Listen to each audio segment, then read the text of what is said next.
O grupo de diálogo de Bonaire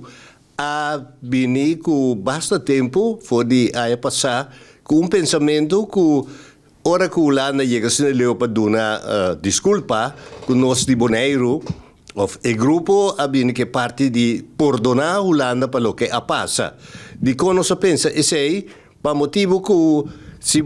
uno pediu dispensa ou pedir desculpa, vamos dizer assim, algo também que visa a pessoa que de sua sinceridade que buta é passado atrás de lomba e nós visa ok eu nós também mas assim algo para buta é passado atrás de lomba para nós vai adiante e na momento que nós abini que sei nunca nós não por pensar com leo nós também que den outro e já luna abi reconheci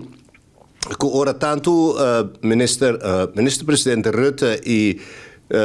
minister Karen van Gennep e que se hebben agora nós também subir caminho novo, caminho que nós também traz conjuntamente e com ninguém gente não porque dá atrás. Então isso aí para nós estava muito importante e é parte de perdão que nós avisa o ministro assina bom que a comoveram e que nós mais contento que nós podemos perdonar para o passado. Pois isso é bom claro adiante e para nós está contento que nós podemos seguir e caminho aí, caminho que nós está com essa ruta novo sem nenhum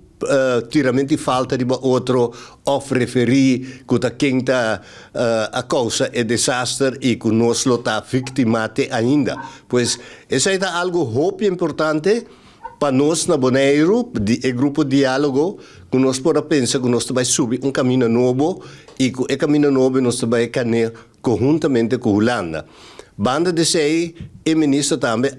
a confirmar que para e parte de perdão que o Bonaire tem desejo mais que está para vir com muralha com o número de todas as pessoas que há na liberdade na 1863 e que riba e muralha tem número e fam para sobre tempo ainda não estava tem número pero e fam então nós também buscamos maneira de vir com por scan e números se por exemplo bota hackmat então nós também vai que riba ora buscan de uma hakmat bini que mais está conectar com hakmat que suposição está quanto gente está com grande geração está e que é da pegar com esclavitud sim ou não. Então esse para nós estava dia muito importante.